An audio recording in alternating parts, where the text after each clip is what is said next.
Yeah, it's eclipse season, and yeah, the hysteria can be a bit overwhelming. But do you know what they say? If you want to get ahead in life, there are certain things you have to accept. Who are they, wise ass, you ask? Are you intentionally trying to be vague? No, no, now is the time to be direct, even though Mercury is retrograde. But because Mercury is retrograde in the sign of Aries, it just means that we have to tune up our internal awareness so our mind can get the jump on things quicker, without going through unnecessary bullshit. It's mental and it rocks. Hey, I have to reflect on being more direct too. That's why I've interrupted my own proceedings to talk about Mercury retrograde straight out of the gate, instead of making you sit through my usual song and dance. And now we return to my usual song and dance. So, as I was saying, before I so rudely interrupted myself, at Mercury retrograde in Aries can cause people to rudely interrupt themselves, but it can make us aware of competition too, even if that competition comes in the form of competing with our own thoughts. So we have to ask ourselves, what is our foremost thought? Our foremost thought that the Aries-ruled frontal lobe is trying to communicate. And my foremost thought is that this new moon in Aries eclipse feels like getting ahead in life.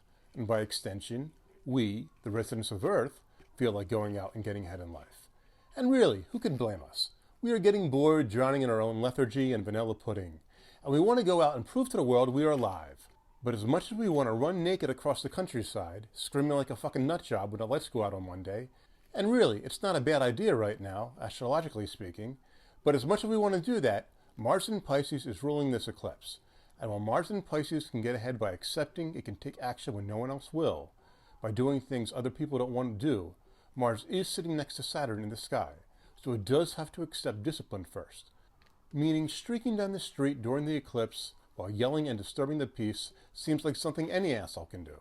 But really, it's not as easy as it looks. There's a lot of work involved in that. There's a lot of hardship and discipline we've had to absorb along the way to get to this point. A lot of struggles before we have arrived at this point.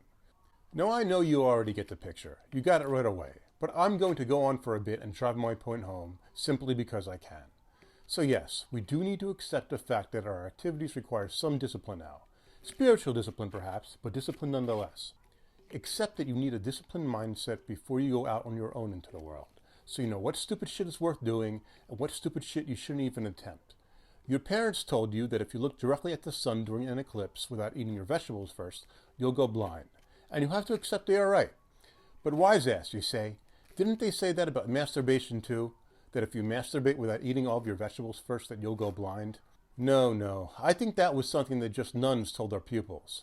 And I did not have the good fortune of being disciplined by wise-ass nuns, so I never heard that one growing up.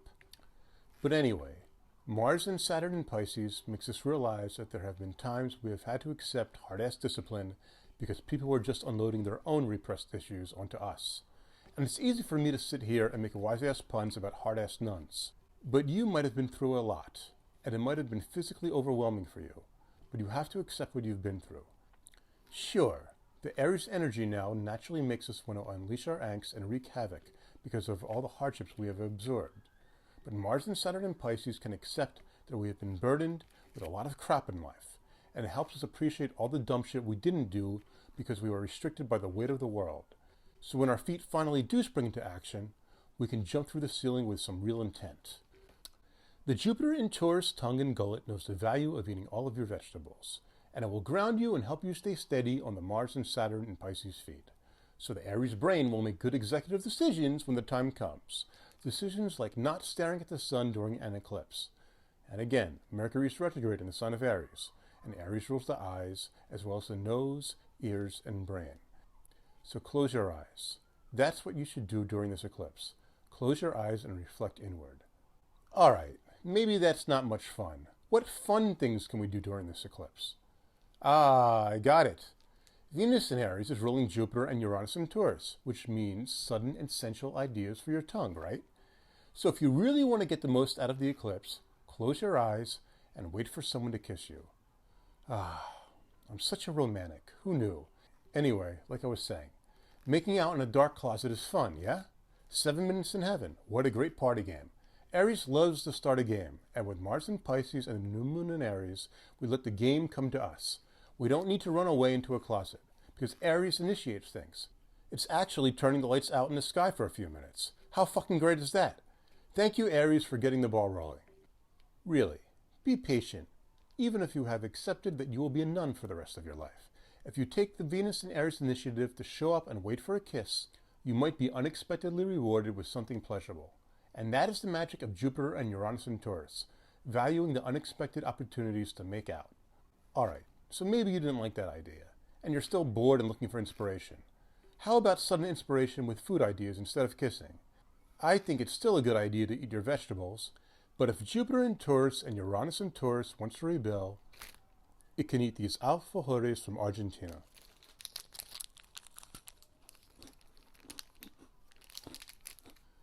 Now, native English speakers might look at the word alfajores and think alfajores. And that's cool too, because alpha is number one, the first, a very Aries thing. Like former U.S. Vice President Aries Al Gore, who said, and I partially quote, "I took the initiative in creating the internet so people could watch a wise-ass astrologer eat alfajores." Venus in Aries, without a doubt, put the alpha in alfajores, alfajores, or whatever way you want to pronounce it. Mars in Pisces will accept whatever you want to throw at its feet, as long as you are helping it launch off of the ground. So you can call me a man whore, an alpha whore, whatever. Just get my view count up. Because I want to be a winner in life and get a vote of confidence from the stars. I consulted with my current political advisors. Yes, Saturn in Pisces, Mars in Pisces, and the new moon in Aries are my current political advisors. And they've advised me that in order to win people over, I have to give a speech and let people know how accepting I am. Maybe if Al Gore gave a speech like this, he would have won the presidency. Alright, here goes. So, hello to every one of you watching around the galaxy. I, your wise-ass alpha whore of an astrologer, would like to tell you a few things. I want to tell you that I don't want to harm you. I don't want to manipulate you, and I don't want to brainwash you. I am just here to help you accept the stars that will restart your life. I, as an astrologer, will accept the task of publicly talking about the astrological categories that others won't talk about, and I will be direct about it, and not act like an anxious schoolboy who is afraid of getting punished by judgmental nuns. We can accept that there are some uptight, judgmental assholes out there, some real sanctimonious fuckers, but we know that once we accept these realities, then we can focus on taking action. We are not devaluing humanity and scaring people, or being reckless, quite the opposite. We are finding value in parts of ourselves and parts of humanity that no one else will find value in. When our detractors try to disparage us by saying that we are a whore, that we are dirty, that we are beneath them, we accept their insults and reset the tone of their words, and redefine the meaning of their words so they empower us. Tell them that Mars in Pisces and the eclipse in Aries has made you an alpha whore, a volcano, a dulce de leche volcano, that you've absorbed things at the bottom and bubbled up to the top, and you like the way things are bubbling up, except that you've done a lot of shit that others didn't want to do. That's why you're ahead of the game, because you did shit that others thought was beneath them. But Mars in Pisces, and especially Saturn in Pisces, knows that doing things that are beneath their feet, literally beneath their feet, is what drives them. And with this eclipse, your dirty feet make you a rocker. And with the addition of Venus and Aries, a punk god and punk goddess. Venus and Aries will let out a nasally scream. It will be good for your self-esteem. And that fucking rhymes, doesn't it? It rhymes and it's reaffirming. Reaffirming our self-esteem and value. That's why Jupiter and Uranus in Taurus screams. It screams for shocking and reaffirming ideas. That's what the 30 Taurus wants.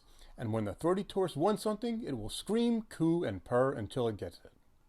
It's my fucking party, and I'll fucking cry if I want to. And I'll fucking scream if I want to. And you don't own me. Okay, that was not Alpha Whore, or even former U.S. Vice President Al Gore. That was Leslie Gore. Oh, and that reminds me. I want to mention something that is bothering only me, but I'll bring it up anyway. I mentioned Leslie Gore in the video I did with my friend Nadia on her astrology channel recently.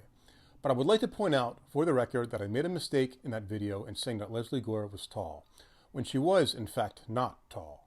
I was confusing her height with someone else who had an otherwise similar profile, but other than that, I thought my video with Nadia went well. So I will finish saying this about the Aries new moon.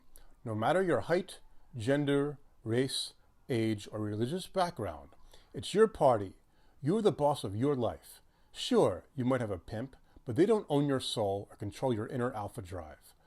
So Nadia, she says to me, "Look, wise ass, you're my alpha whore. You're the best. I think you're top. and I want to pimp you out to my fans looking for astrology readings. And I'm like, yeah, I don't know. And she says, I care about you, and I'll look out for you and offer you protection. So I ask, all right, well, are people going to have to donate to your cause? And Nadia comes back with, Mama's got to keep the universe wise and loving. You think this shit is easy?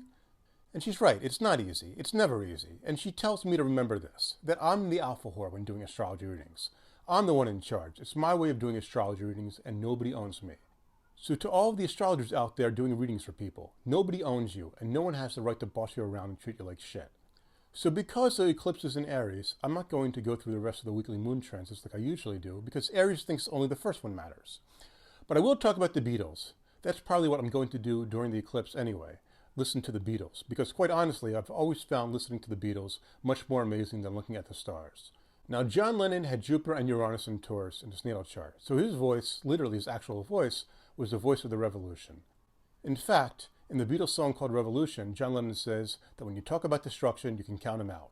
And he then says a line, don't you know it's going to be all right? And he says this over and over again. And that is what the Jupiter-Uranus conjunction in Taurus is all about. Preserving the peace and repeating that it's going to be all right over and over again. So peace, love, stars, and listen to the Beatles. And now listen to me playing the piano while I imagine running through the countryside naked.